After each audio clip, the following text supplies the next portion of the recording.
क्यों कहा जाता था भारत को सोने की चिड़िया? अगर हम भारत के इतिहास के बारे में बात करें तो सबसे पहले अंग्रेजों की गुलामी का ही प्रसंग सुनने को मिलता है।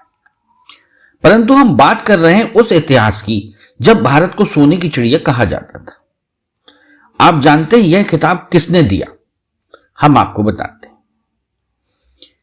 क्या आपने कभी उज्जैन के राजा विक्रमादित्य के बारे में सुना है? चलिए हम बताते हैं। राजा विक्रमादित्य को धर्म, न्याय, वीरता एवं उदारता के लिए जाना जाता था। वहीं विक्रमादित्य, जिनकी बेताल पचीसी की कहानियां आज भी विख्यात हैं, असल में वही महान राजा थे जिन्होंने भारत को सोने की चिड़िया का खिताब दिया था। भारतीय इतिहास में एक दौर ऐसा भी आया था जब देश में बौद्ध और जैन ही रह गए थे। तब सनातन धर्म विलुप्त होने की कगार पर पहुंच गया था। तब सनातन धर्म के अस्तित्व को बचाने का काम उज्जैन के राजा विक्रमादित्य ने किया था।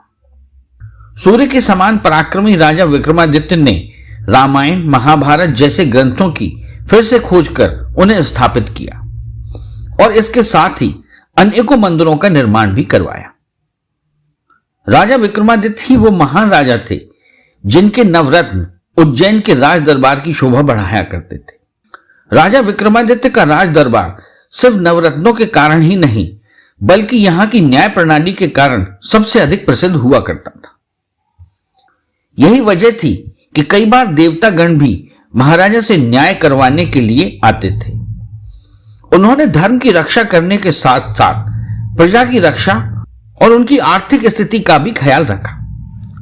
आपको यह जानने की उत्सुकता जरूर हो रही होगी कि राजा विक्रमादित्य ने भारत को सोने की चिड़िया का खिताब क्यों दिया था। इसकी विस्तार से जानकारी हम आपको दे रहे हैं। भारत को सोने की चिड़िया का खिताब देने का मुख्य कारण यह था कि विदेशी व्यापारी यहां से कई चीजों का व्यापार करके जाते थे। इसके बदले में वे सोना देते थे और उस दौर में भारत के पास अथाह सोने का संकलन था। पद्मनाभ स्वामी मंदिर में हजारों टन सोना छिपा हुआ मिला। इसके अलावा कोहिनूर हीरा, मोर सिंहासन में बहुमूल्य हीरे पन्नों के जड़े होने से हम अंदाजा तो लगा ही सकते हैं कि उस वक्त भारत के निवासी कितने अमीर होते थे। भारत जो कि कृषि प्रधान देश हमेशा से रहा है, इसे उस वक्त किसी भी चीज की कमी नहीं थी। जो भी लागत से अधिक सामान होता था वो बाहर के देशों में बेच दिया जाता था। इसके अलावा भारत में खनिज की खदानें भी मौजूद थी जिससे हथियार, सिक्के आदि बनाने में मदद मिलती थी। यह सब जानकर आपको यकीन हो गया होगा कि जो खिताब राजा विक्रमादित्य ने भारत को दिया था वह पूर्णतः सच था। यह सुनकर आपको जरूर अपने देश पर गर्व होगा कि हमारा इस भूमि पर जन्म लेना कितने बड़े सौभाग्य की बात है।